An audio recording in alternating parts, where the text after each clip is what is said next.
Hello, one and all, on this Thursday afternoon. How are you all this afternoon, or evening, or morning, or whatever it is for you? I hope you're having a great, fine day. An announcement on this Saturday, we will be having writer Dominic Re- Right, Rigargo, I'm not sure how to pronounce this, and Eric Hudson from the Rowdy Roddy Piper Kilted Avenger comic book on Indiegogo. So be sure to stop by for that. We'll be exploring it all with them. It's, like I said, that'll be 10 p.m. Eastern Standard Time on Saturday. So that is a cool thing for sure. Let's see. Now that I have announced that, I will go into the reading of Who Needs a Superhero? We are on chapter 5, Superman Revisited, Death, Resurrection, and Doomsday. The second part here is Drat, These Failing Superpowers. Hey Eagle, hey Bob, hey John. Writer Paul Dini, the artist Alex Ross, prominently explored Superman's possibilities and limits in an oversized comic called Superman Peace on Earth. Oh, I think I read all this. Yeah, I did. Sorry. You know what? I'll read it again.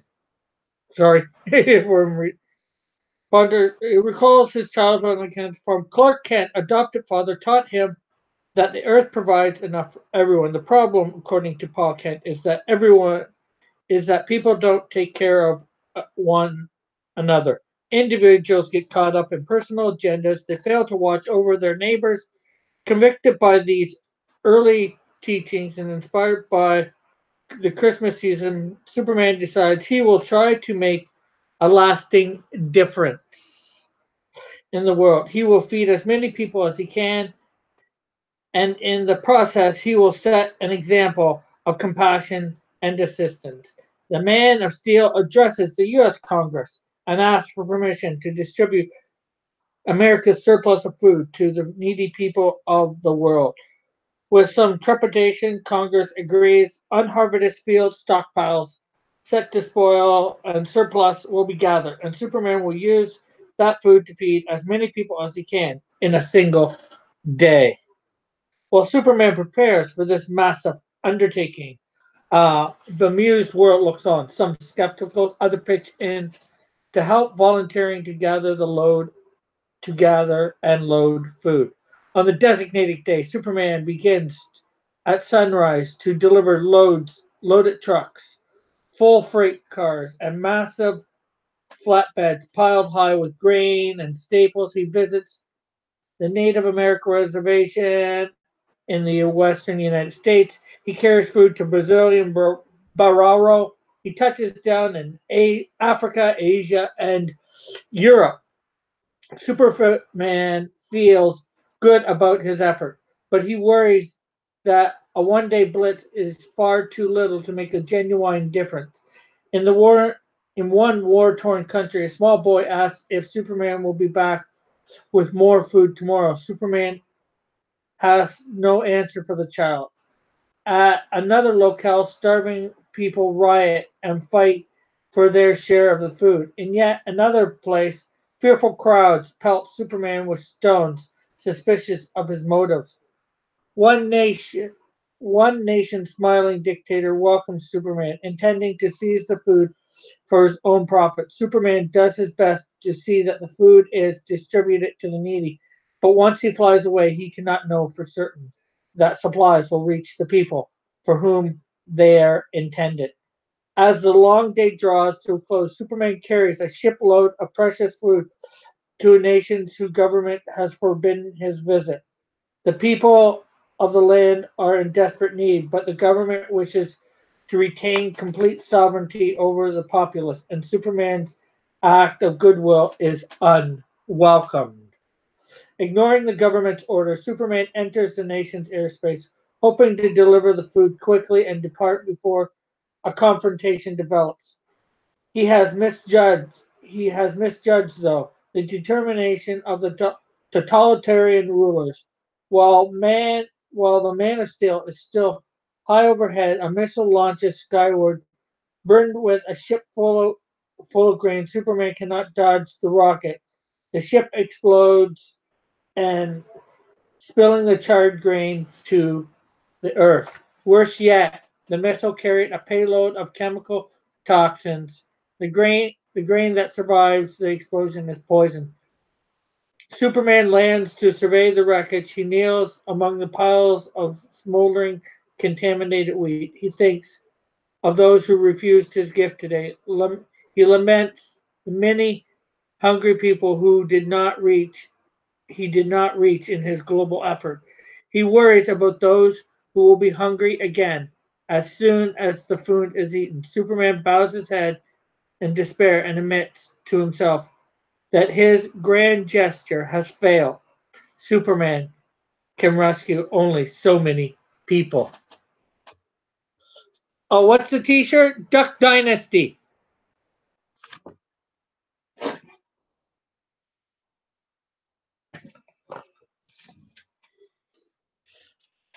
So there is a reading for today. We will continue tomorrow as always. I'll take it later. Or you can put it in my Yeah. and laundry. So how is it's too loose of a tee?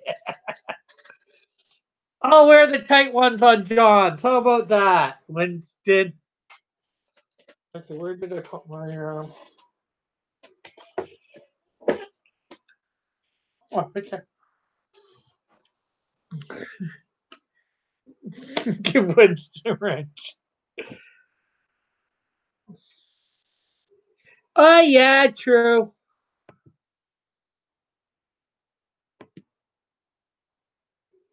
Okay, so we are going to share. We're going to finish off um, Super Spider from yesterday, putting in that webbing and doing the coloring, and get on to hopefully another character.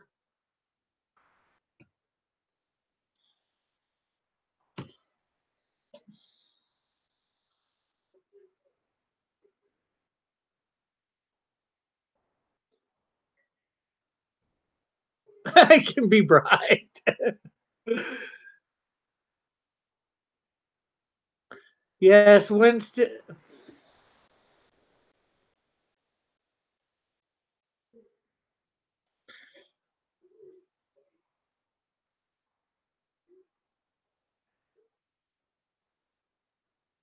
There. Anybody who contributes to mine and John's Patreon will get a wrench on my channel.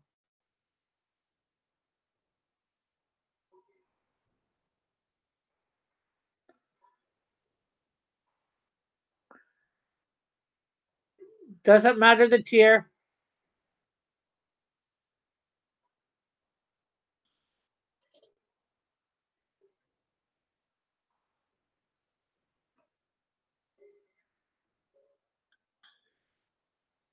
Give some. Besides kicking acid. Well, obviously, if anybody comes in spouting any junk, that's obvious junk. Um, they they get a warning, a timeout for the 300 seconds, and if they continue it, as soon as they come back, they're kicked.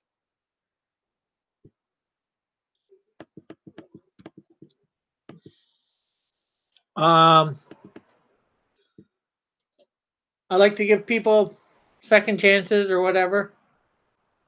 Um, no foul language again. They get a warning, and if they continue it, when they come back, kicked. And if you can, put out the links. I'm a fairly fair guy, I'd say. You know,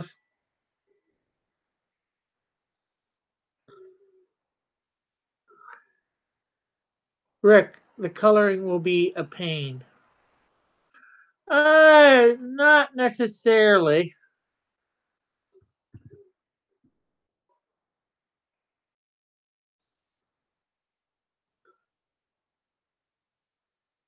The pain is all this webbing.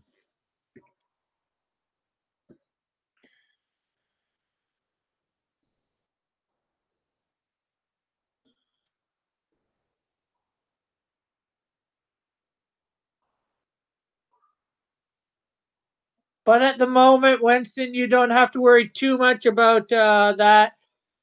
I've only had like two people in that in my whole length of time that I've had to do anything to.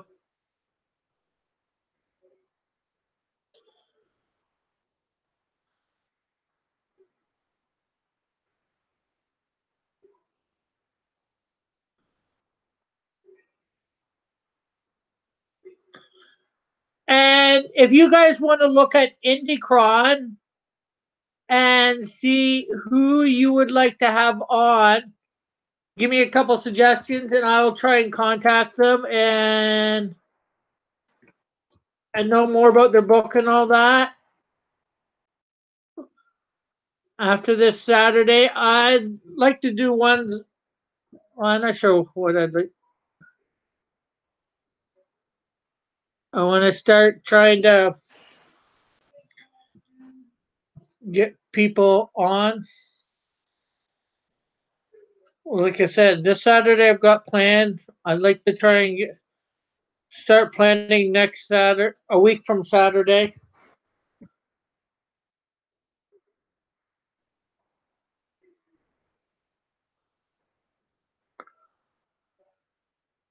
You know, I can contact the people, hopefully get them on, and you guys can find out more about the books from the author and writers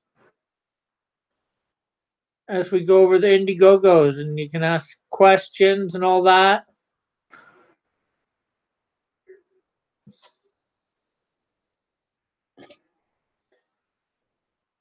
Like we did when Matt and James were on.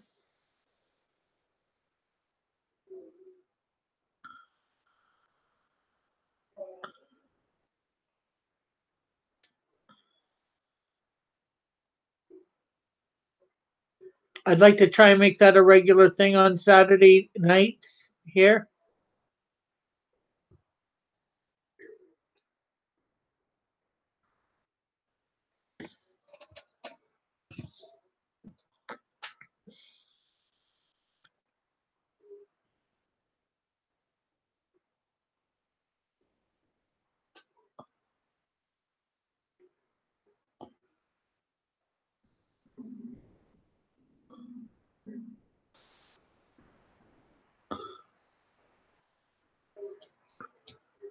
I learned the Indiegogo from you guys. Okay.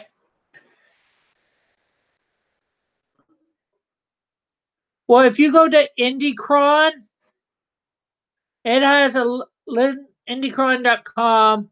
It has a list of the all the different comics gates or comic gate friendly um Indiegogos.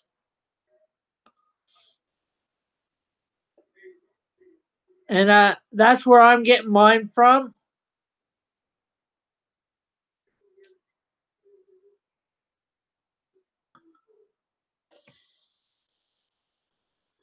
So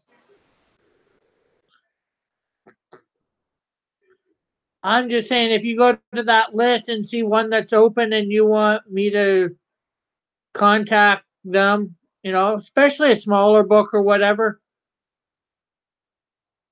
One that you think struggling. Not that I can do much to help them out, but except exposure.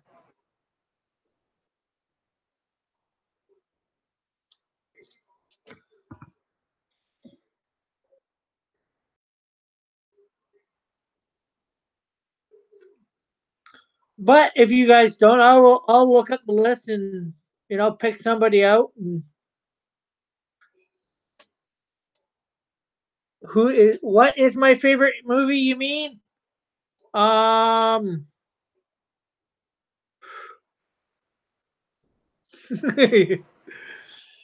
what is my favorite movie? Ooh, that's hard. There are so many movies out there that I like.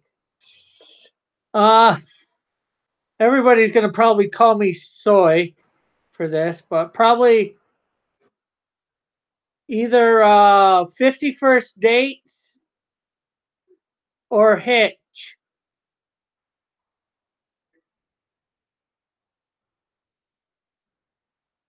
Although I do like action adventure, I do like seeing all the smash up stuff. I like my comic book movies. I like my sci-fi movies. You know, they're my favorite genre, sci-fi and comic.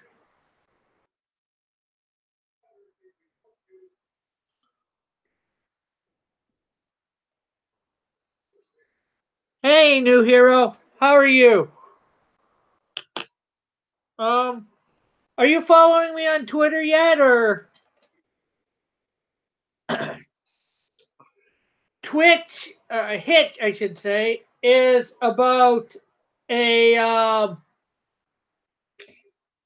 Will Smith stars in it, and he's a date doctor. Also, Kevin James stars in it, and but date doctor. He helps people in their dating lives. Here, is yours New Hero Comics on Twitter? I was gonna hide.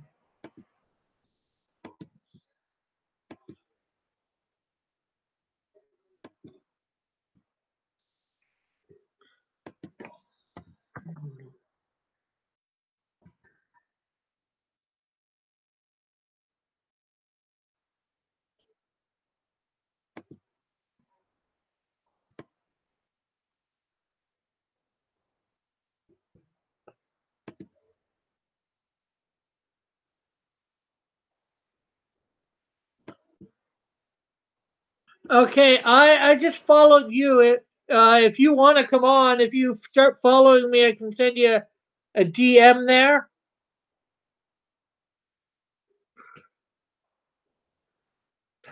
So yeah, and he helps. Like I said, it's a romantic comedy, basically, Bob.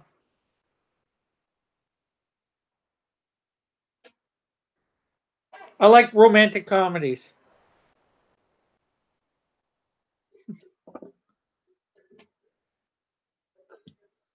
Just give me a second. I'm waiting for.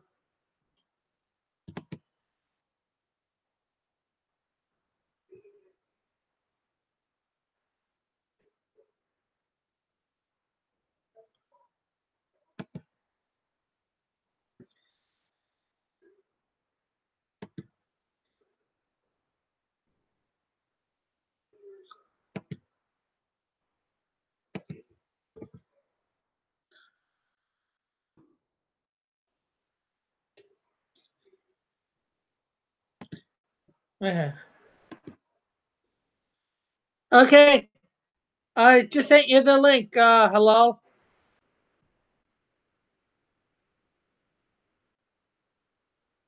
My screen again. Uh, oh, I'm still sharing. Okay.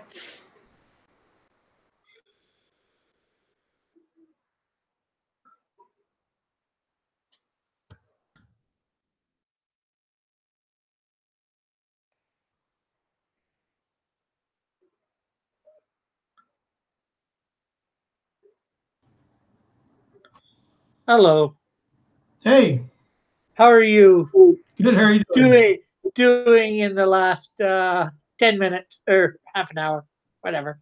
Hey, how are you? Good. How are you? Oh, you might want to put some headphones on. I'm sorry, I didn't even realize on. There he goes. Sorry about that. No problem. I'm still getting used to this, how this works. Yeah, I'm getting used to parts of it too myself. Like Bob the Popio says hi. Like I do not know how to turn down the volume and all that. Boomer says Winston. I am not a boomer, I'll have you know. I'm a Generation Xer, which means that in one sense, I'm as cool as every X-Men you can ever think of who was cool, and not as cool or uncool as any X-Men you could think of that was uncool. Yeah. Okay. I don't know why I can't see find the settings for stuff. Okay, it should be all right. So, what are you working on today? What Eagle says? Boomer's X.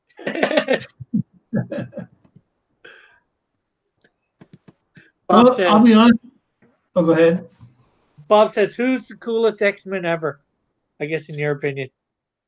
Well, I have to be honest with you. Even though I was born in Generation X, I was always more of a DC fan than a Marvel fan. However, if I had to say who my favorite X-Men was, um, I think I have to give you a couple of my favorites.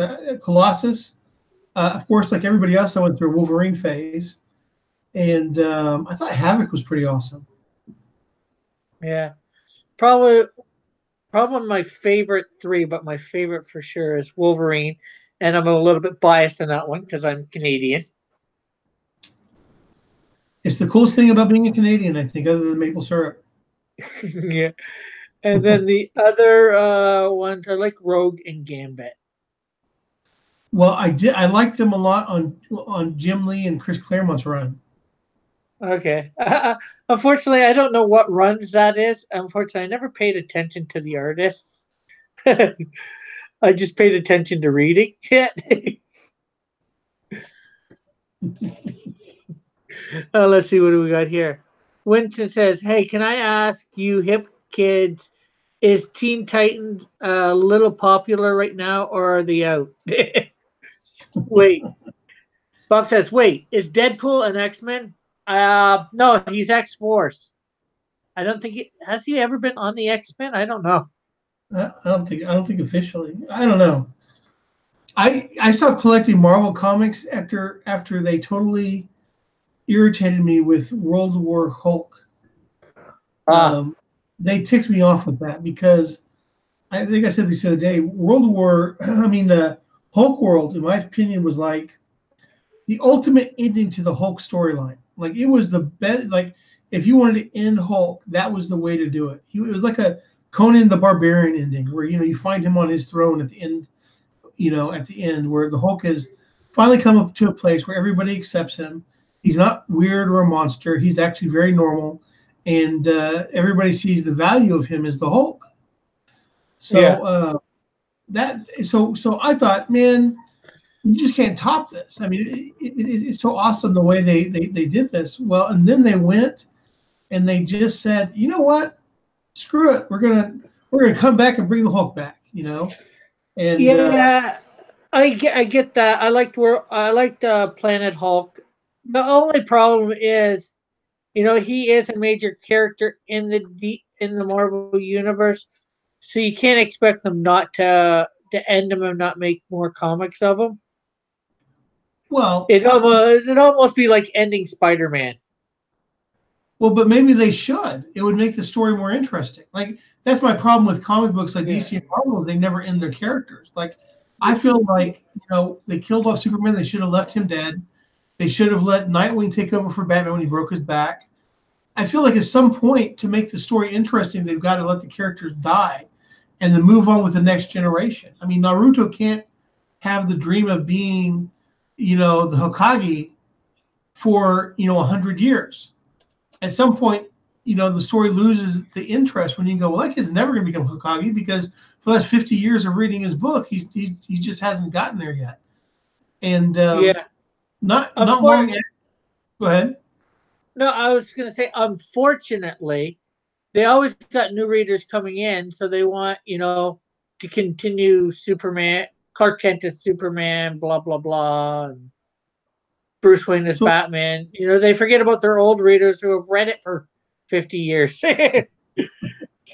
well, but if you think about it, though, right, not long after World War Hulk, they brought in Hulk's son, and it was like, well, they could have just picked up the story with him, and for a new generation of people, he could have been the Hulk. Like, take for example, in the Batman comics, when Jason Todd was dead, and they brought in Tim Drake.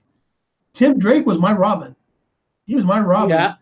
And I never thought of, the only reason I thought about Dick Grayson as Robin was because of the Batman TV show. Yeah.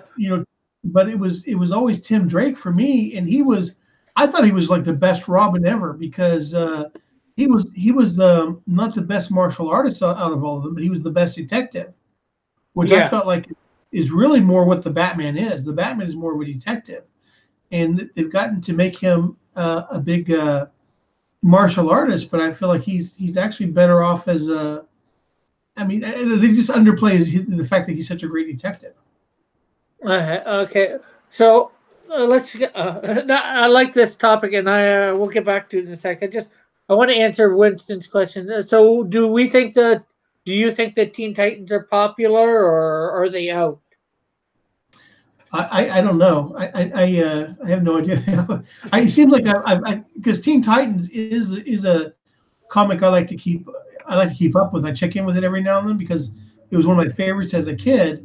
But it seems like they keep trying to restart Teen Titans and make it popular. But it doesn't seem to ever stick. Yeah, for sure. Yeah, I don't like Teen Titans Go, but I like the concept of the Teen Titans. But they need to. Well, they revamped it with Damien being in charge, which I didn't really like. But that's they keep trying to do something to it. They just haven't found the right knack. Well, it's just like the Justice League. It comes and it goes. Sure. And let's see. Bob says Deadpool comic has a reference to the anime called Naruto. Okay. And then Winston says got a few of the first runs of Teen, thinking of selling them on Indiegogo War Chest. Okay. Cool. But my mom actually has from like the I guess the original Teen Titans came out like in the 60s, and so she had a lot of those early comics. That's what got me into the Teen Titans to begin with, was reading her comics. And I think if you go back, and maybe Winston, since you've got these first runs, maybe you see this too. But if you read the original Teen Titans, I think what made them so interesting is these were the sidekicks of all the greatest superheroes in DC Comics. But except for the one that didn't have. Yeah, I was just gonna say, except for the one that didn't have a sidekick. Superman. Oh, right. Except for Superman didn't have a sidekick. You're right. But it was interesting because they because they were the sidekicks though. But you look at everybody they try to bring on as new Teen Titans. They're new independent characters, and most of them aren't tied to a legacy.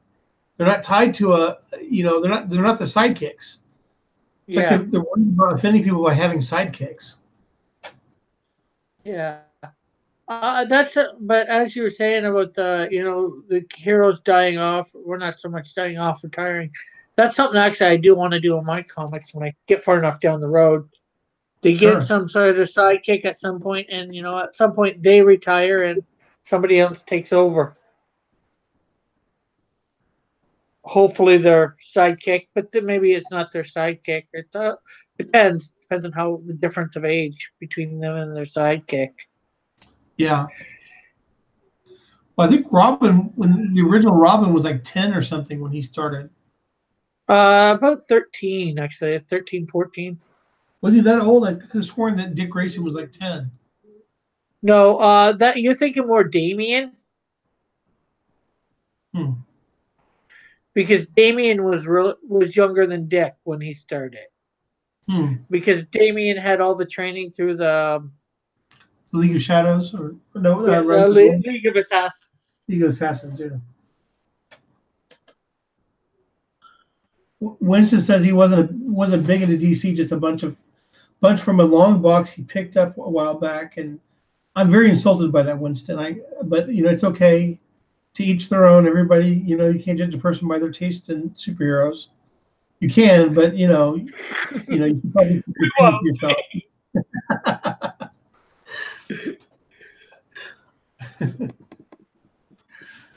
I'm just kidding. Yeah, same here. Like I said, you can, but we won't. But Yeah. we still like you. You can keep your wrench. uh, Winston says, "I grew up in the hood. You choose sides."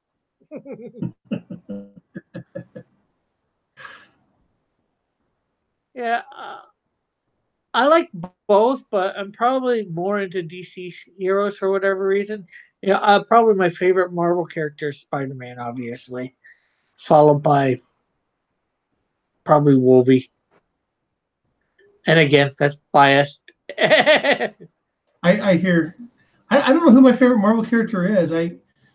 Maybe I want to say the Thing from Fantastic Four, but that's mainly because when I was a kid in elementary school, they had the original Fantastic Four comics in a little book you could check out from the library, and it had Jack Kirby's oatmeal thing. When the Thing was first made, he looked more like a bunch of he didn't look like solid rock. I thought that looked super cool the way they had Yeah. him on there, and I've never quite liked the Thing as far as the way they're drawn since. That's been definitely my favorite version of the Thing. Doctor Doom It's is your pretty thing. cool. It's your thing. It's Yeah, your thing. It's my thing. That's right.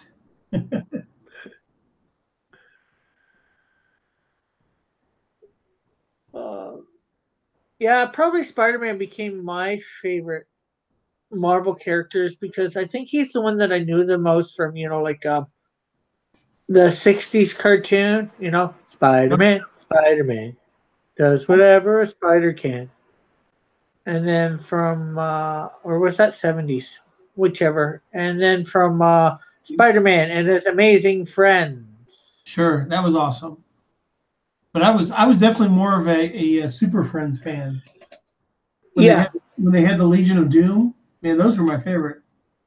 yeah, I like that too. I watched that as a kid. Winston says his favorite character is Doctor Doom. He's definitely one of the scarier bad guys for Marvel. I think a lot of the other bad guys just aren't really that intimidating, but this is a guy who has mastered sorcery and technology. He has the mentality of a despot and a tyrant, and he's just as every bit as smart as Reed Richards, if not maybe sometimes a little smarter. He's certainly more socially capable than Reed Richards. Yeah, yeah. Winston saying he likes the mix of tech and magic. He's a techno mage, Right. I think is the Well, term nowadays. he's like Iron Man and Doctor Strange put together. Yeah.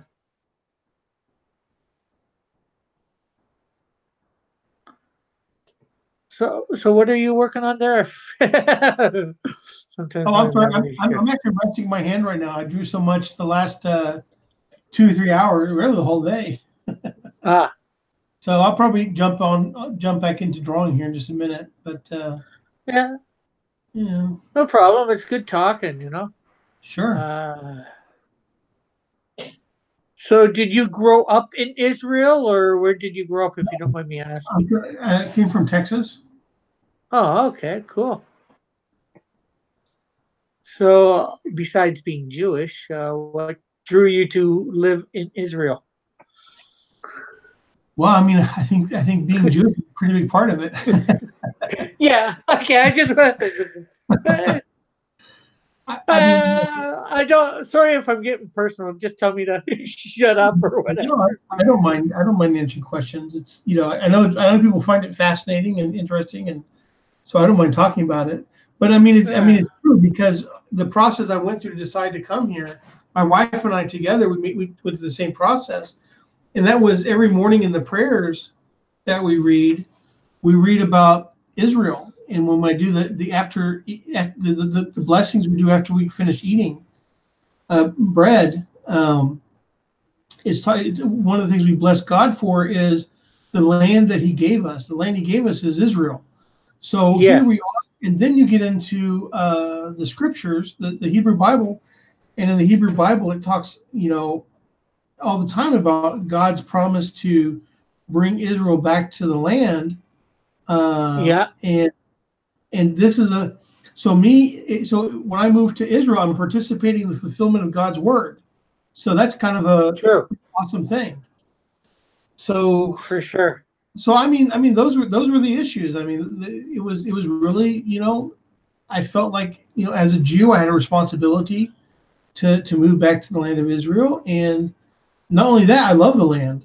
From the first I came here the first time in 98 on a geological dig, a Huh. geological excavation, and we were out towards the Dead Sea where they found the Dead Sea Scrolls, and we Yeah. were we were out there and we were looking for cave openings, and they used first we started by digging. We dug down to the bedrock, and then after I left, I left school for a little bit to do this, and then I went back to take my finals, and they brought in ground penetrating radar to check the area. So, but that was my first trip and my first time to go to the Western Wall, and I mean it really kind of left a mark on me, and so I continued coming back to Israel, and finally my wife and I decided to move here. Oh, that sounds awesome. I would love to visit Israel one day. I know it's my mom's wish to visit Israel one day. Well, you definitely should. It's just getting the money. But hopefully Yeah. one day. I, Oh, where, let's see. where do you live at? I'm in Canada. Oh, Around. I'm in Ontario, about an hour's drive away from Toronto. so I would imagine that plane tickets to Israel are actually cheaper there than from Texas, because from New York Yeah, it costs about $500. yeah. I think it's a couple thousand or for a round trip, anyways. Wow. I guess I'd yeah. have to. I'd have to relook, but I think that's what I remember last time I looked. Not that I've looked a lot, but still. Yeah. Let's see. Just we'll get back to that in a sec. Eagle Yeah. says Cosmic Ghost Rider is starting to become my favorite Marvel character. I don't even know Uh, what Ghost Rider is. I've never heard of him. I've heard of him, but I don't know a lot about him. And Is he an then, alien Ghost Rider? pardon? Is he an alien Ghost Rider? Like is he like a scroll who became Ghost Rider, or is he just a human who happens to be in outer space and a Ghost Rider? I have no idea. Tell us about Cosmic Ghost Rider, Eagle. And says Winston says listening but working and moving about. Cool, Winston. So Winston, I'm okay with the working, but I'm not okay with the moving about. yeah, but maybe he has to work. He has to move about. Okay. All right. You win.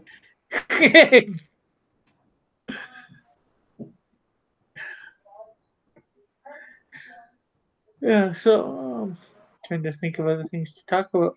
Well, Who's your favorite DC character? Superman. Yeah. I don't even think about it. I don't. There's no doubt. Oh, it's just so typical Superman.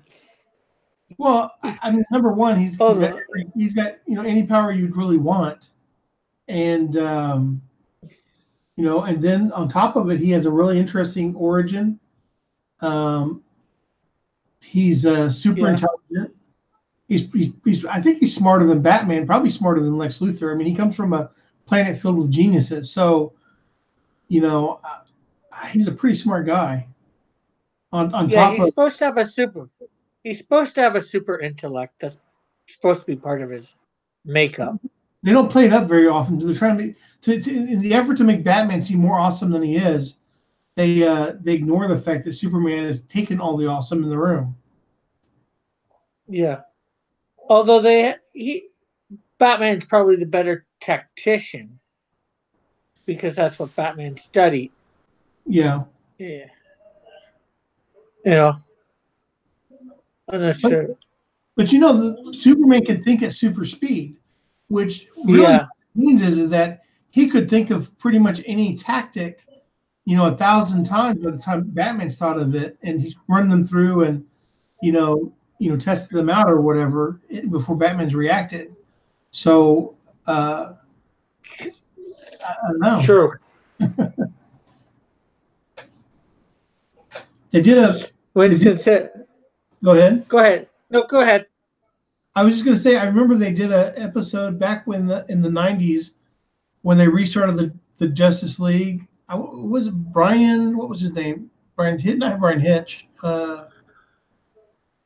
Brian something. He was Brian Porter or Brian Potter or Potter or Porter, and they did one where I think they were fighting Starro. But anyway, the only heroes that were effective in the fight were the ones who could think at super speed. So that meant Superman, I think Wonder Woman, and Martian Flash. and Flash, and I think those are the only ones who could really participate in the fight. So, which was interesting, I thought. Yeah. Okay. What I was just going to read Winston's Sure. comment. I have to whip the insane flying monkeys into shape. Are the flying monkeys your children, or are these literally flying monkeys? Because Or sometimes when just I'm crazy, it feels like they're flying monkeys.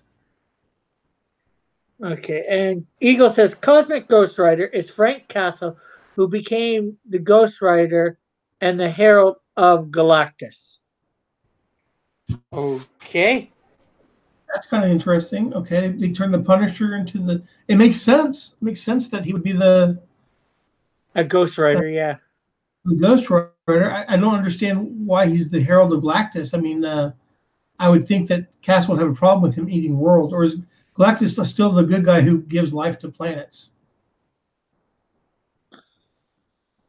Are they still doing that? Or I have no he's like, idea. yeah, I don't know either. At one point, I think they killed Galactus. I thought. Yeah. I'm a year out of touch with DC and more than that for Marvel. Yeah, I tried. We have no, we don't have very many comic book stores over here. It takes great effort for me to get to them. Like I have to go to Tel Aviv. They just opened one up in a couple in Haifa. But I used to be I had to go to Tel Aviv to go to the comic book store, and so I would go like once a year maybe, and I would go, and it would take me a long time to find a title that I would actually buy because I really just couldn't. It was really hard for me to like a lot of the stuff that was out there. The Soldier of after Thanos destroys everyone with Galactus to attempt to kill Thanos. Is this like a universe that's altered from the main universe? Maybe you got Bronco. When I know Marvel had a year or so ago the whole thing where they destroyed all the different their multiverse, if you will. Yeah. And that's when Miles Morales became a Spider-Man in the regular universe. Yeah. So maybe he came over from that Frank Castle. Oh, okay. It could be. And is now in the regular continuity. But you know, DC already tried that with their Crisis on Infinite Earths. They already tried the whole destroy the multiverse and have one universe, and it just took something away from the fun of some of their comics. I thought that the multiverse added a lot of fun to it. They Yeah. failed. He became the right hand man of Thanos until he is killed by the server who has Thor's hammer. Oh wow. Wow. This universe sounds really weird.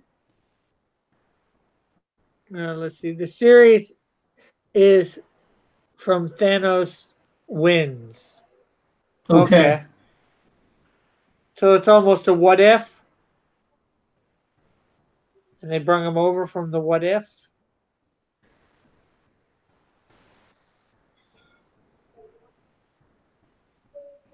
It's definitely interesting. Yeah. Unfortunately, I can't really narrow down my favorite DC character, but I got it to like 3, I think. My top 3 are like Superman, Batman, and Kyle Rayner, Green Lantern. Yeah, I liked Kyle Rayner a lot. I don't know if I like him more than Hal Jordan. I'm sort of, since they brought him back from being Parallax, I've been very indifferent towards Hal Jordan. Yeah. Yeah, the old what ifs were great. Best comics. Yeah.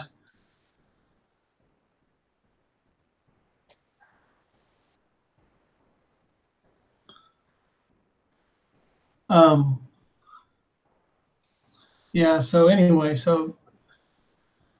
my top 3, I'm not entirely sure because I've got the multiverse in my head, and I love the Golden Age characters a lot. Yeah. I enjoyed. Oh yeah. Go ahead. I was just gonna say you don't have to say top 3. It's just I can't. Those are my 3, and I can't really put them in an order of 1, 2, and 3. So for myself, so I like them all pretty much equally. It seems, you know, Sure. dividing them into 1, 2, and 3 is like hard. They'd be close 1, 2, and 3s. I like Kyle more Well, because of the artist aspect of him. yeah, I did like that. Yeah, I did like. Well, no, there. I will tell you. I'll tell you this. There's some characters I feel like were really cool characters, but the Crisis really messed them up. Yeah. And one of those characters, Donna Troy. I really liked Wonder Girl before Crisis on Infinite Earths, and then after Crisis happened, they didn't know what to do with her because she was an adult.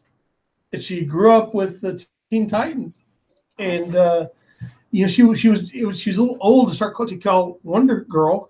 She had a baby, she had a husband, So and then after Crisis, they tried to reset her as Troya, and gave her she became someone created by the Trojan gods. I don't remember. It was some sort of crazy thing. Well, And no, she I think. Well, I'm not sure when this happened. I know I read Wonder Woman for a while. I think it was Wonder Woman. She was sort of a mirror clone of Wonder Woman. There was some sort of mirror that created her for Wonder that was like Woman. the second or third attempt at fixing the character after Crisis. Hold on a sec. Can I use your phone? Yeah. Yeah. Okay, I'm back. Somebody just wanted to use my phone. Yeah, so that was the second or third attempt you were saying?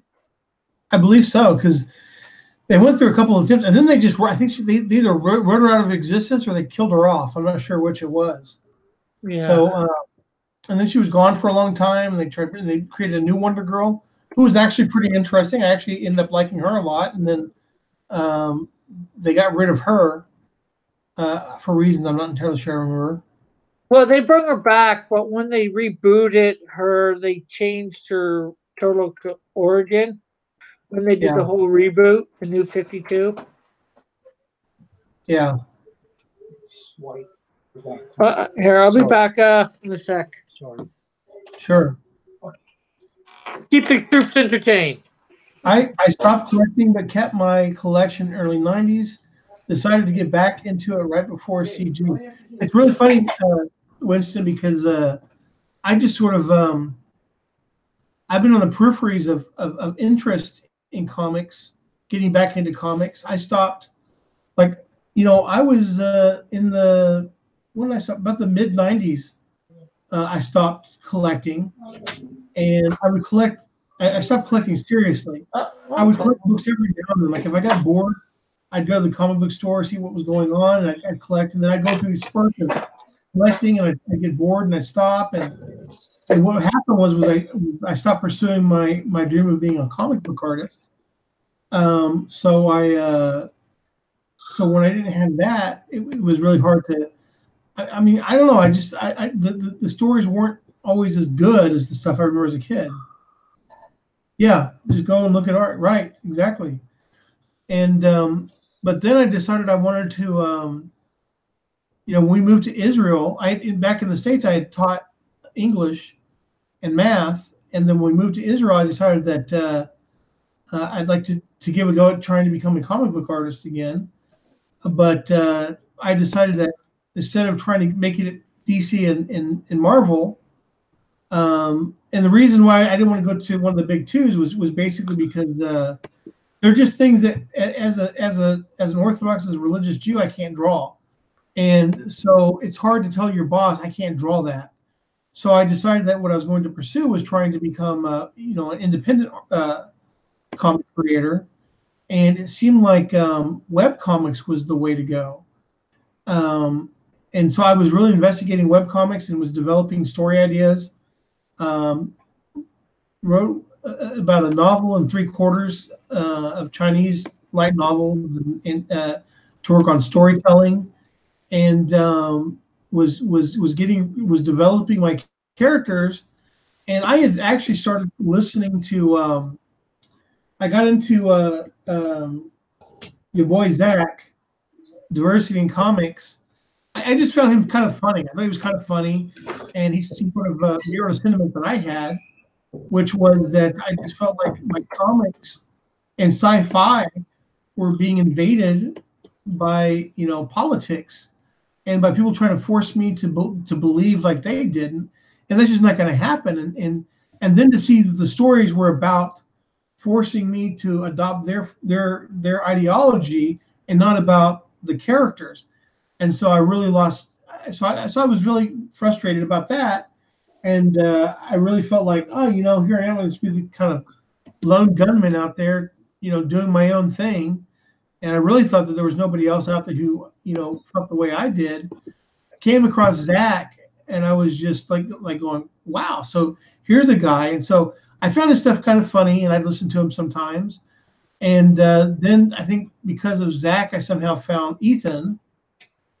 And see, I never came across Captain Cummings, but then I found Ethan Van Sciver, I think because I was watching one of Zach's videos, and I saw his Artist Pro Secrets on, I don't know, probably on some art tips or something. And so I'm always watching videos on art tips, and so I started watching that, and then his show started talking about Comicsgate, and I didn't really know what he was talking about for a long time because I wasn't really paying attention to him. He just kept saying Comicsgate, Comicsgate. I was like, what the heck is that? And then finally one day I just sort of, I kind of understood I finally understood what Comicsgate was. And I go, wow, that's pretty much how I feel. And so I felt like, I didn't have to be this lone gunman with my viewpoint on comics and entertainment and all that, that there are other like-minded individuals. And that's only been within the last 2 or 3 weeks that I've come across it and started, making contact with different people in Comicsgate and started doing these shows. And it's been super nice. I mean, I've met some wonderful people, like Rick here. Yeah, I'm back. Yeah, it sounds similar to my story. I'm not sure who it was, whether it was Zach or whatever, but somebody mentioned Ethan and his conservative views, and I got onto him, and then all the other different artists in this community. And it's like, okay. And then Comicsgate really started to blow up. Yeah, it just seemed to kind of take off suddenly in a way.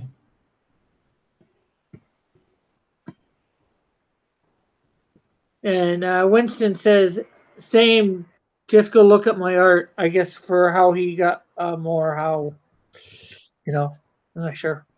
He was saying that, I guess, when he got in and out of comics or comics. Right, he was saying, yeah, it was hard to sustain his interest in comics because, he was looking at the art. And, that I guess that's kind of one of the regrettable things is that it was nice that when I got into drawing, I had some great artists to look at, but that got me away from the stories. And I always enjoyed the DC stories more than Marvel stories. I always felt like the Marvel characters were a little bit whiny, and so.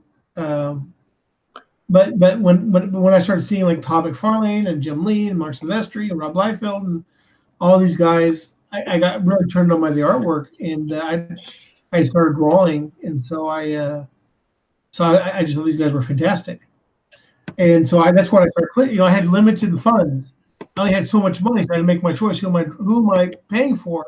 Well, of course, you become enamored with someone's artwork, especially as a kid. Then that's who you're going to start collecting. Yeah, for sure. Is this your own unique creations here? What is this? This is Super Spider 2. I created some World War II superheroes. And this is like a descendant of one of them, like grandchild or great grandchild, who inherited her powers or similar powers. Mm-hmm. I don't have a lot on this character. I have a little bit on her grandmother or great grandmother. I'm not sure how far down the line, because this is like, I'm going to introduce my World War II superheroes after quote unquote a year and a half of worth of comics out, because they're going to help they're going to be helping to form my super team from my characters. Very nice. I just don't want to. Well, I don't know a lot, and I don't want to say a lot. I don't want to give away too much because I do have a fair bit planned out for that timeline. Sure. I want people to be nice and surprised. I want to create interest, but there's only so much you can say when you only know so much. Right. Sure. But I'm planning, like you were talking about the legacy characters. I'm trying to create those in my universe, and I'm trying to create a good universe of characters. Sure. As I've said to other people, I'm trying to take what I think is good in Marvel, what is good in DC, put that together, and some extra stuff that I think is good. JP says, every time I come on, there's a crotch shot. Sorry. Guess you have good or bad timing, depending on your point of view. So yeah, you're right. I like the legacy stuff for DC and Marvel. Just like you were saying with, that's what a lot of people complained about the New 52. The legacy stuff's not there with DC. Yeah. Well, DC gets uncomfortable with their line every 5 to 10 years and wants to do a complete restart. And and they sometimes go overboard, like they feel like they throw everything out. But the problem is the biggest problem has been Batman, because they really can't restart Batman because because if you restart Batman completely, then you have to go all the way through having Nightwing and and Robin and Dick Grayson and Jason Todd and and so are you going to go through and have all these line of Robins, or are you going to have him like a Robin's being killed or running away every other year or something like that? Because if you think about it, I mean, how old can Batman be right now? And he's got like 4 or 5 different Robins at this point. Yeah. And Well, last time I heard, it was supposed to have he's supposed to have gotten these 5 Robins over like 5 years, maybe 10 at best. well, that's what I'm saying. That's not a very long period of time. Yeah. So the Robin then becomes kind of a disposable character, whereas Dick Grayson was Robin for a good 40 years almost. Yeah. And Tim Drake was Robin for 10, 15 years. Yeah. And so the problem is they can't restart Batman, but they want Batman young enough to be a young hero. But the New 52, I feel like, was just more of a let's make DC young again, and let's just try to start over. I think they missed the point of having a multiverse. If you have a multiverse, actually, all you have to do is say, and now we're moving on to Earth 137, and then you can do whatever you want to. You can restart everybody if you want to, or you can have different setups. You can, I mean, for as often as they go and kill off characters and then bring them back to life, I don't know why they don't just experiment with going to a universe that is completely new and just doing it completely from scratch and seeing what happens. I mean, they can do that for a year or two and see what happens. And then if people don't like it, they can do what they did with Rebirth and just, change stuff back. Yeah. It's also the same thing. The same thing happened with Green Lantern, when they did the New 52. The whole continuity got messed up for that, too, with all the Earth Lanterns. Yeah. And, that's what cracks me up is that every sector is supposed to have one Green Lantern. And Earth has like 6 or 7 lanterns, and they're all on Earth. They're all in that sector, and I guess the other sectors would be going, "Wow, it must be great to have so much backup." Yeah. Well, technically, Earth, the 2814 does have 2, but there's a lot of lanterns in the core from Earth. Like Guy Gunder's honorary lantern or something like that. Kyle's honor guard or something like that. Oh, honor guard. Okay, they had him as a red lantern for a while, a yellow lantern, and yeah, but he's back being green. He's back to being green. He's got a jacket back. Yeah. Let's see. John's leading the corpse. Oh, why is that? Did he murder someone? Pardon? Did he murder someone? No, not leaving. Leading. Oh, he's leading. Oh, okay. I was going to say he's the head honcho. Usually, when somebody leaves the Lantern Corps because they murdered like a planet or a galaxy or something, and then then after a couple of years of doing that, they walk it back. So, hey, excuse me, just I need to go put my kids to bed real quick. Yeah, no problem.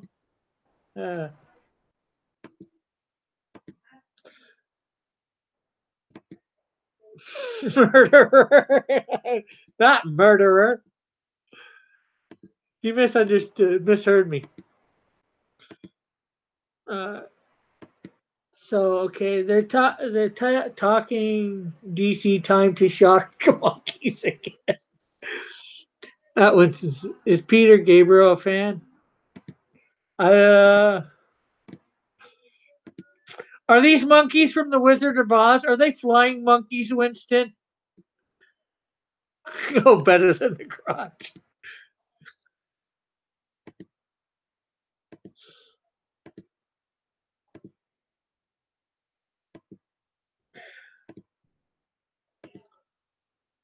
So I hope you guys are enjoying the conversation.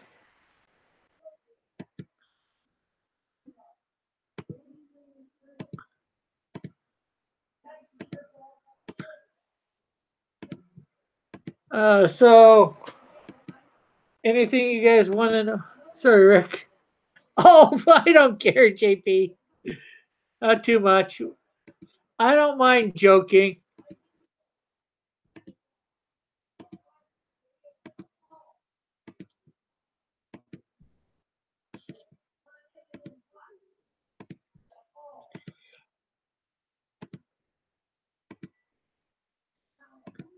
I hate coloring all these little spots. Good thing no gradients nowadays. I can just color, goes into whatever, and I will be shading after the fact. It looks like I'm going to have to correct some lines on the spider here.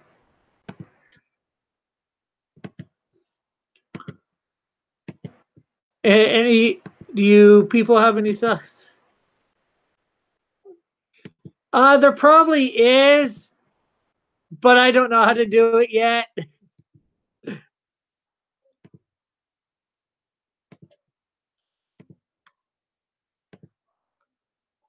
Heck, I'm slowly figuring this program out, doing it, making it look all better and all that. So I get stuck on one thing, and then so when I get some time in between, I do experiment with the different controls and all that.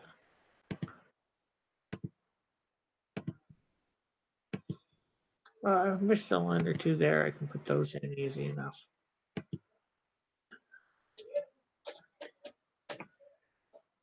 Yeah, well, I am filling an area right there. And then there, and then there, then there, then there.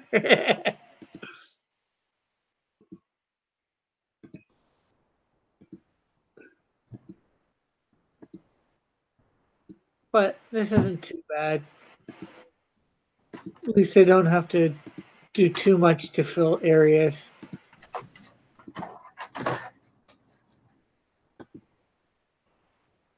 Do you usually like to do you usually like to work in Adobe Illustrator? It's what I've been using lately. I'm thinking about this is Adobe Illustrator, JP. I'm thinking about getting when I have enough money, getting clip art. There might be using that. I like the vector system of this. You know, I started using Photoshop, and then I found out about Illustrator and the vector system, and the gradient part, which I like the gradient because. Okay. Here's the battery. Oh.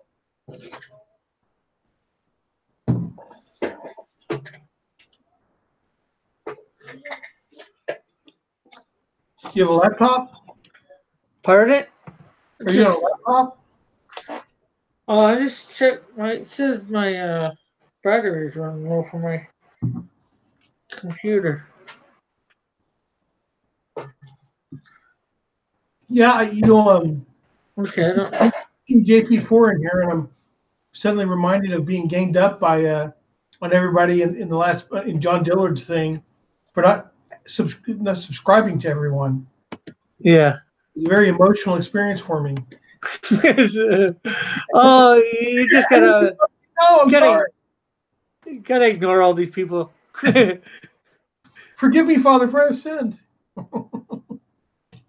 They will bother you however they can. That's one thing.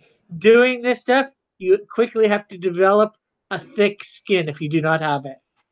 I have a pretty thick skin. I thought it was kind of funny though. Your subscribers will haunt you to no end. Well, it wasn't the subscribers. Well, I mean, it was once you guys started it. It was only you started it in the room. I was like, well, I thought I was subscribed to everybody.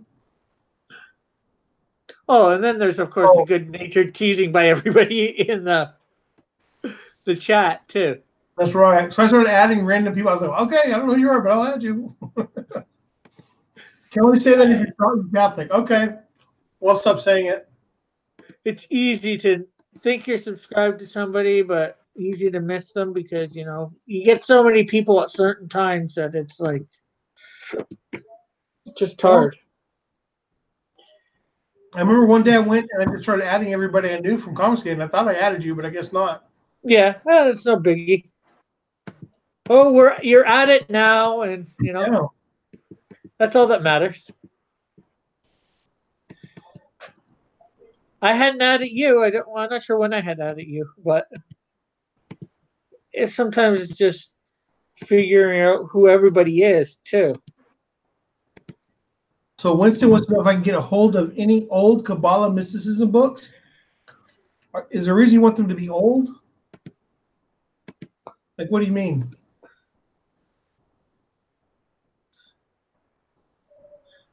Yeah. Well, it looks like you had some interesting content, JP. So, I mean, I did look at it, so it did look interesting. Yeah. Because I get what he means. You don't want people just to sub. Well, you do, Sure. but you don't. Don't you want people to be able to come in and watching? I have got a whole bunch of channels that I'm sub to, and I don't make it to them that often. Yeah.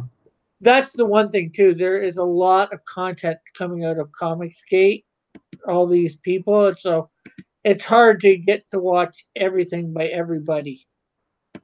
There's just not enough time in the day to watch everything by everybody.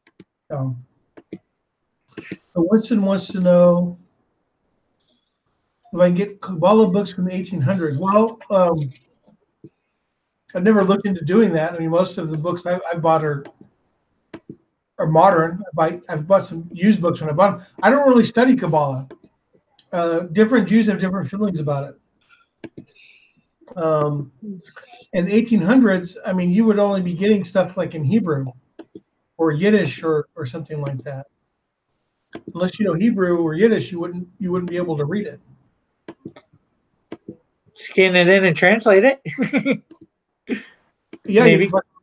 Well, but I mean, Kabbalah is not so straightforward, though. Yeah. Well, But the only thing I know about from Jewish mysticism is a little that I've learned from comic books. The Golem. the Golem. Well, that's what everybody knows about is the Golem, which is interesting. Well, I really don't have I don't really have access to those. No, like I was saying, I'm not really a Kabbalist. I don't want to get too involved in my description of the Jewish world, but let's say the Jewish world is not very. There's a lot of people with different backgrounds and different cultures within the Jewish world, and so we have different ways of looking at things. And so I come from a background. Empty, and I come from a background where we're kind of more hesitant towards studying Kabbalah without a certain level of mastery of the Torah, and that's because there are a couple of reasons. Number one, it's extremely complex. It'd be like you haven't mastered basic addition and subtraction, and now you're trying to perform advanced physics, like quantum physics, mathematics. The other thing is that if you're going to understand it, you have to have a teacher, and the teachers they only teach you if you have the mastery that I spoke of previously. So, I mean, I don't really look into it much. You mean Solomon building his temple with demons and stuff like that? Okay, that just sounds like crazy talk.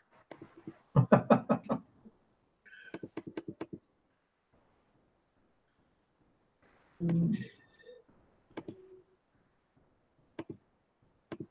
sounds like people that want to discount the real God, the God of the Torah. Abraham, Isaac, and Jacob. Well, in connection to Solomon, Hiram, etc. Hiram, King of Tyre, was if I remember correctly, wasn't a great guy. I mean, they have you kind of get the impression maybe he was okay, but I think he was an idol worshiper. Okay, I have no idea who he is, but He talked about with the building of the temple, the first temple. Yeah. In First Kings, they talk about him. Uh-huh.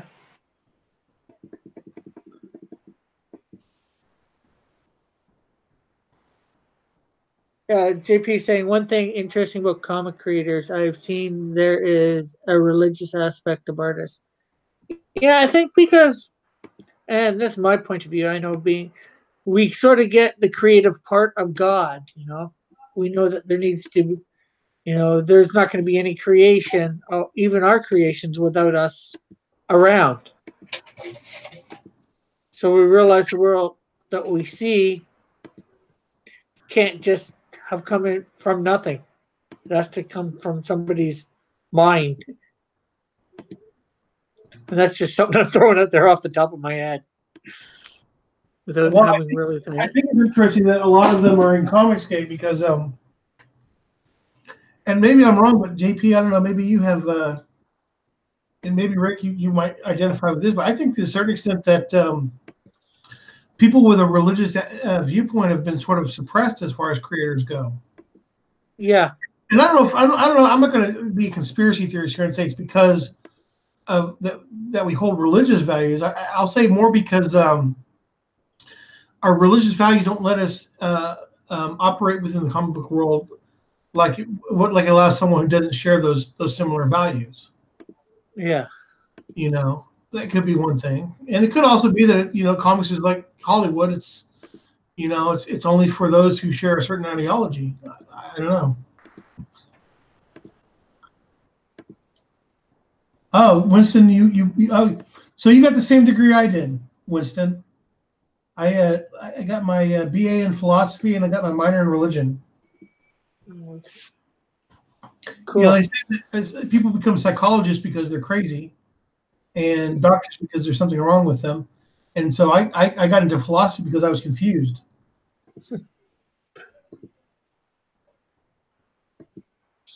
I got into art because I couldn't do music. Pencils are cheaper than instruments. Yeah, that's true. I knew I went to a school and it was known for its music program, and a girl I worked with, she was a flautist, and her flute cost about $10,000. And they were not very nice to each other in the music program. They were schemed against each other.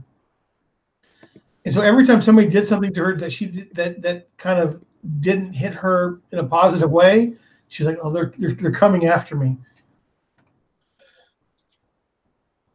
You just joined the Air Force and went from there. Yeah. Yeah.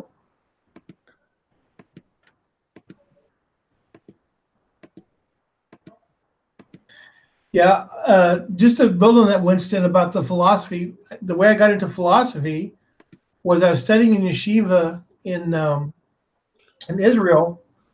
I took a break from college. No, this is after I graduated from college. No, the first thing was right. I took a break from college for about 6 months or so, and when I came back from Israel, I was very confused about what to do with myself. And the question of God and all that,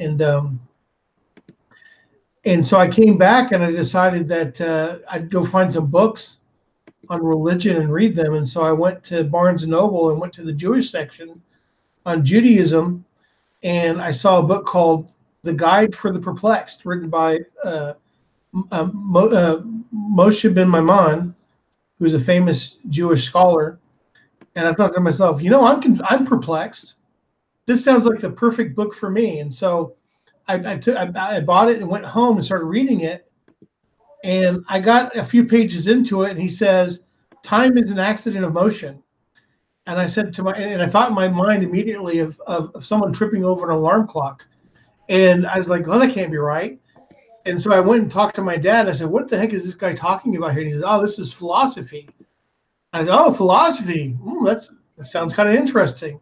So that's what got me into philosophy, was actually the religious quest. And so so it's kind of an interesting thing that went around. Oh, cool. JP went to work for a corporation early. 1960. Okay. Winston's just asking JP a question. Oh, Sometimes the chat talks amongst themselves, well, I and guess it really confuses you, especially when they start the conversation somewhere else and you're just reading. right. I guess I'll allow it. Well, Winston, I also enjoyed the ancient Greek. That was really I loved Aristotle and Plato and I mean, look, Aristotle dominated thinking for nearly 2,000 years.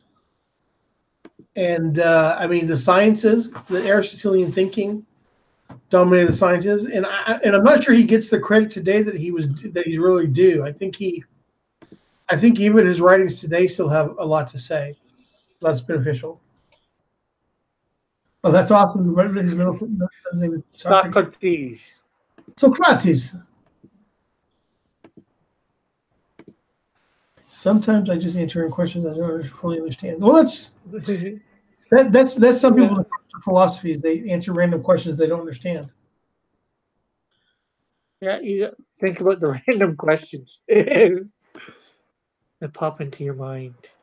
Bob wants to know if we're still here. That's an extremely interesting existential question you asked there, Bob. No, Bob, we're not here. You just think we're here. It has deep phenomenological implications. No problem, Bob. Yes, Bob is really into science. Well, JP, yeah, I wasn't assuming you weren't. I was just saying that it's funny that people jump into philosophy sometimes. It's kind of a funny way.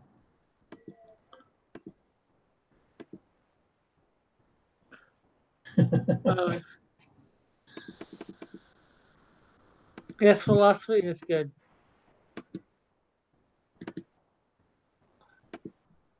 Yeah, I've heard somebody say you need philosophy to study science properly, because a lot of science gets into philosophy. Well, it developed out of philosophy, and philosophy is good for looking at the assumptions that science and scientists make about it, and a lot of scientists don't understand what science is.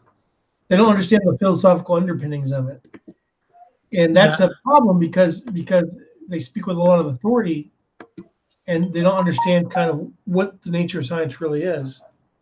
Some of them, not all of them.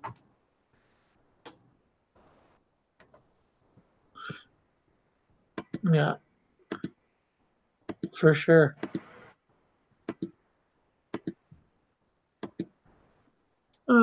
Can we or should we? Yeah. To quote, what's the name of it?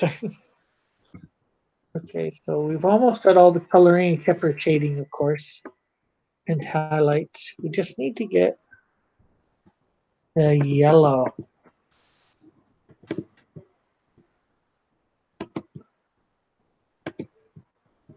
For this. Yeah, I'm at work. Sometimes my answers may be quick and witty. Hey, quick and witty is good. I like quick and witty. I try and be witty. Sometimes I succeed, sometimes I don't.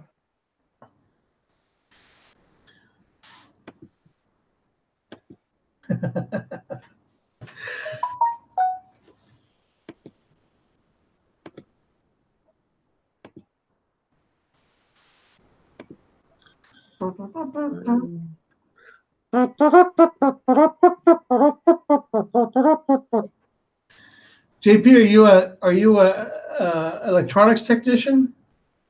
You work on medical computers and such, or medical equipment?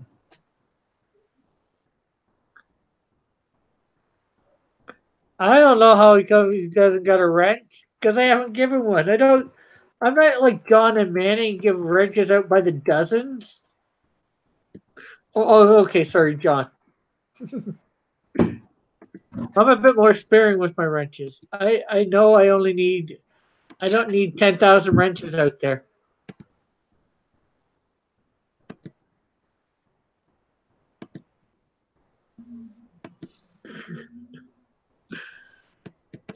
Not everybody wants that responsibility. Yeah, I wouldn't trust me. This is.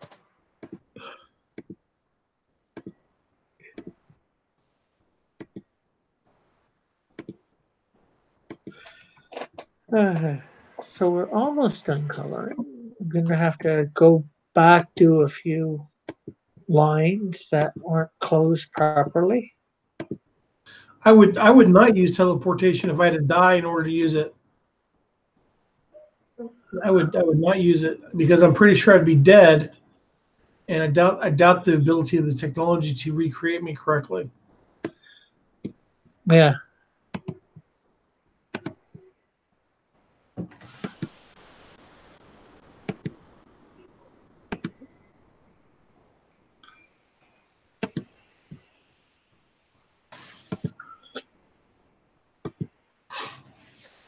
Oh well, this one looks like it's gonna take a few days. It's just because of all that webbing.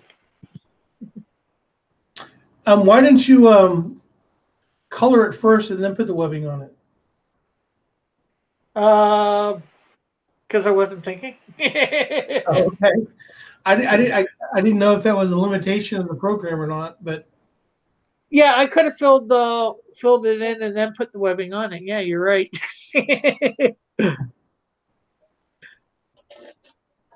JB says, if I go silent, don't worry, I wasn't killed. Okay, we'll think you're killed. Who do we charge? Who do we go after first if you die?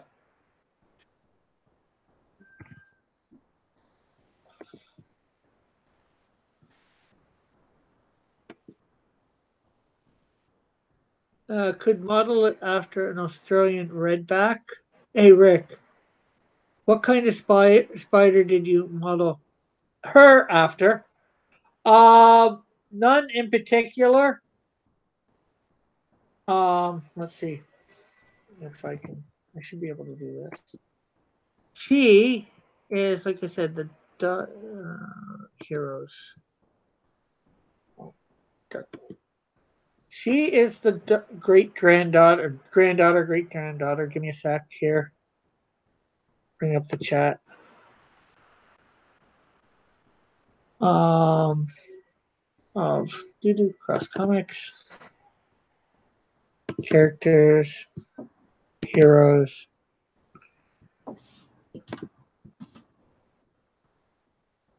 Super Spider, come on. Ah.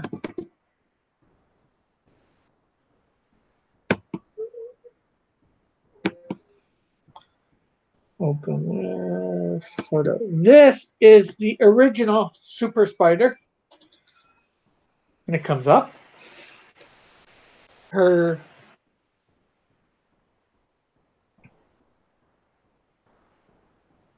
her grandmother or great grandmother or something like that. Come on. Oh. Right there. The original Super Spider. Not the best picture, but it's enough to give you an example. So she inherits her powers from her, and the mother or the great grandmother,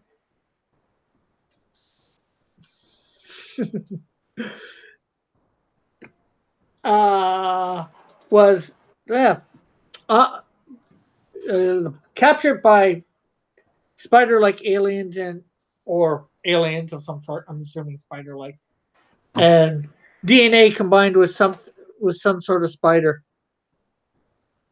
That's my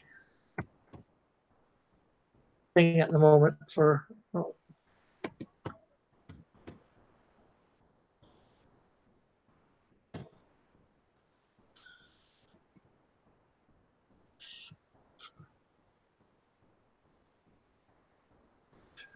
Another computer.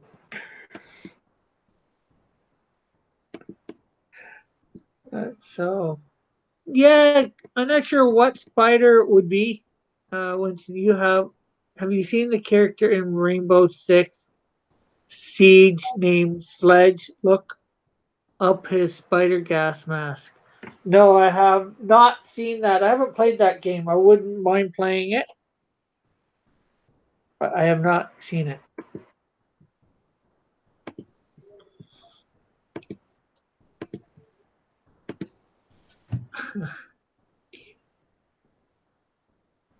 Not yet, because this was concept at the time, and I've slightly made it better over time.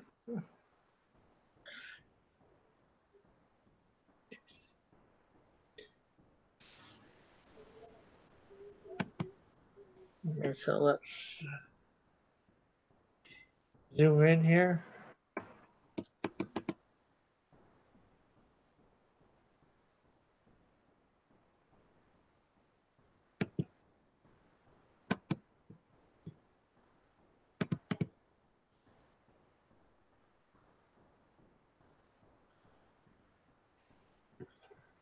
There, we got that one marked. That marked. Um, I'll at I'll at you with it. Okay. Oh, yo. You know, Rick, I think there's a way to create these symbols one time and you can just reuse them over and over again. And how would that be? I think you make the symbol and you save it as a vector graphic, and then you just make a flat version of it, Yeah. and then whenever you need it, you just import it into the picture you're working on, and then you just sort of warp the symbol the way you need to. Uh-huh. Yeah, that sounds like an idea. It's pretty time consuming. I mean, it preserves a lot of time. It's very time efficient. Yeah. Definitely sounds like something I'd want to do in the future. This, I just, like I said, I had a pose that I did this with, and then, I just put the costume on over top, Mm-hmm. altering the different parts or whatever. But yeah, creating that, like you said, would probably be a very smart and good idea, especially with the vector system. Yeah, Just learning how to work the vector system that way. sure. But I could see you being able to do that with the vector system, manipulating it. I think I remember who was it who said something. It was Freddie. I went to DC. Freddie Williams the third. I think he did something similar like that when he was like he did it for like Superman's logo and various things that he'd do over and over again. But he would do it for his Photoshop. He'd do it in Photoshop and create them, and then he would use the warp tool to manipulate the symbol however he needed it. Okay. Winston, where did you send that? Winston sent me a pic of something. Facebook or Twitter?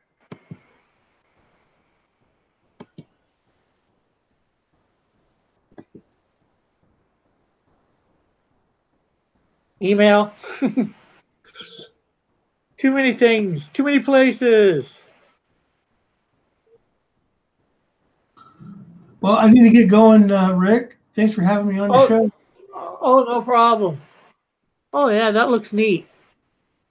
I might actually use that for something else, Winston. Okay, so we'll see you maybe later today or tomorrow or whatever for you. Okay, I'm gonna see whether I can save that. Save image.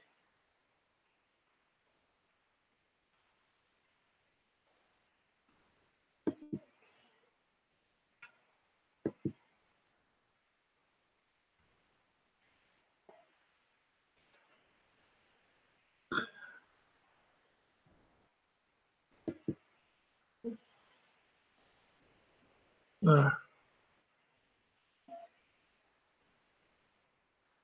yeah, that looks neat. Very neat, Winston.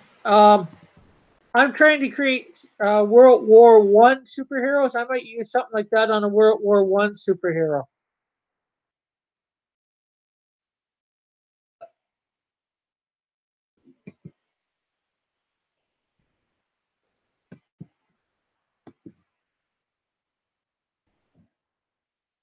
I think I got everything there. Okay, Control A.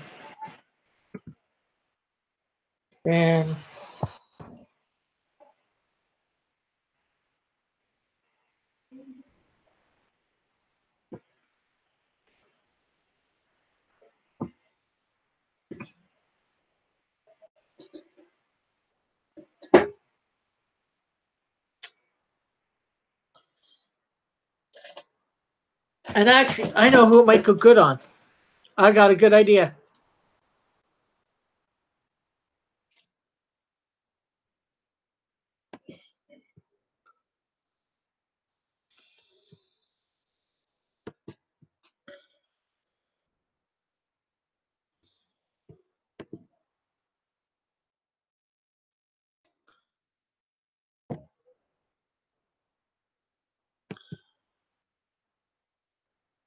Expand.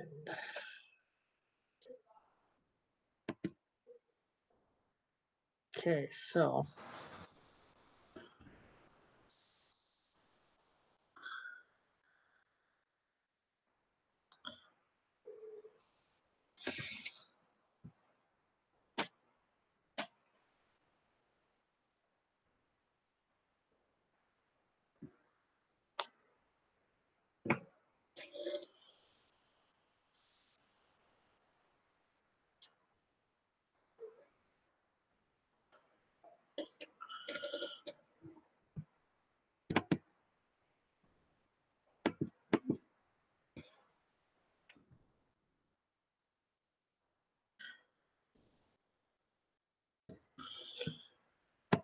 okay, so grab the brown.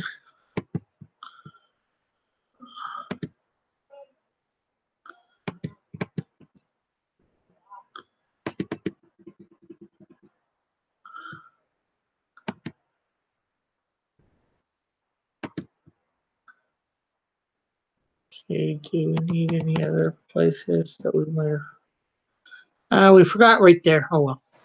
We'll get that in a couple minutes.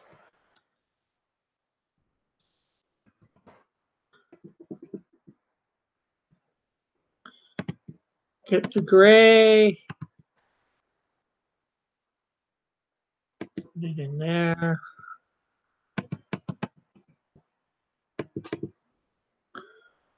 That there. Oh, we forgot right there. Oh well. Can someone make a cross comics mod? What do you mean exactly?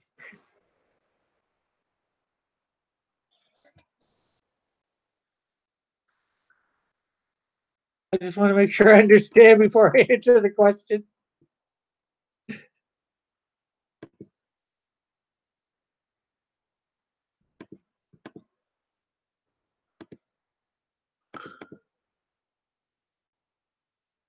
Make you a mod. Okay, make me a mod of what? One of my characters or a 3D mod? What?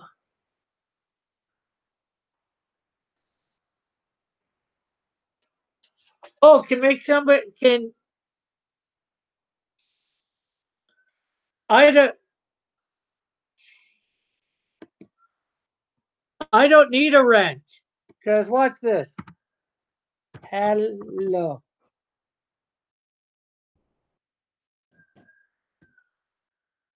See my name? The one that's highlighted in yellow is the Real Cross Comics.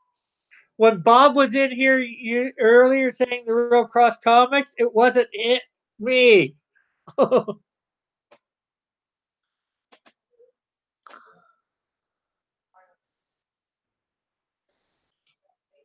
I don't need a wrench because I can do everything a wrench can do without a wrench.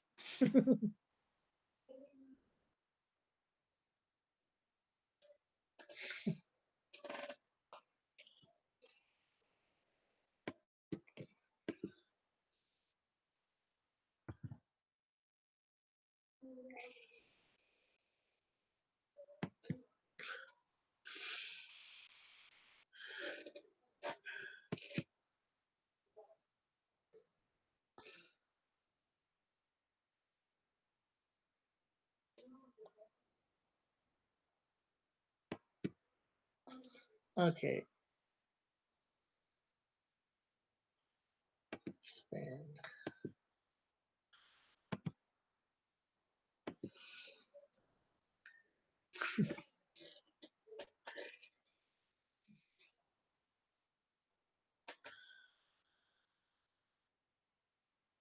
Okay, have a good afternoon, JP.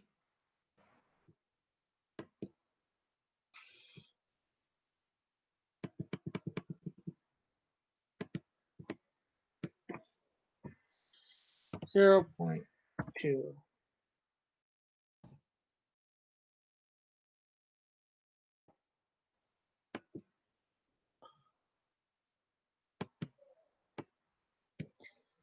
Zero point 0.2.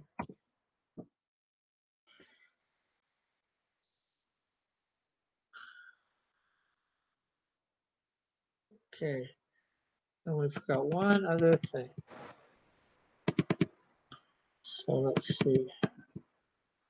Got that line right there.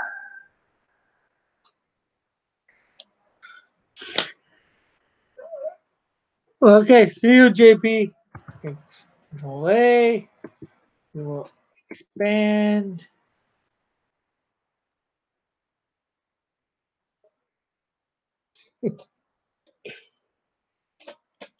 Where you come from?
So although no shading yet, I think we're going to finish the shade, do the shading tomorrow.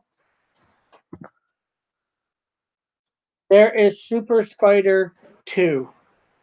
So remember to like, subscribe if you've yet to subscribe. Um, hit that notification bell to know when I'm going live or putting up some sort of content. Um, check out all my other stuff. Check out Tank Ferret. Check out New Hero something. New Hero Comics. There's not a thing in the description. I'll put that in a couple minutes.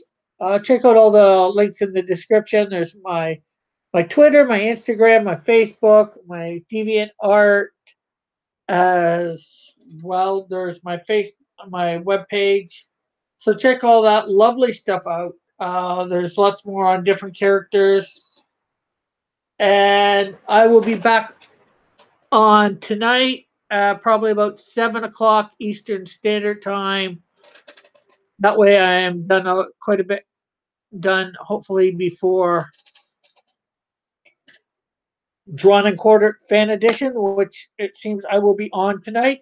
And that is on the Good Dog Press channel, Manny Korea. So be sure to check that out. Also, remember, Saturday night, 10 p.m. Eastern Standard Time, I will have the writer and artist of Rowdy Roddy Piper, the Celtic Avenger comic book, here on this station. We will be talking to them about their Indiegogo. You do not want to miss that. It should be a fun time. If you were ever into wrestling, especially when it was cool back in the 90s, when you had Roddy Piper and Piper's Pit and all that stuff, you'll want to check it out. So thank you very much for tuning in, and we will see you later. Bye for now. God bless. Love everyone. Have a great and wonderful day.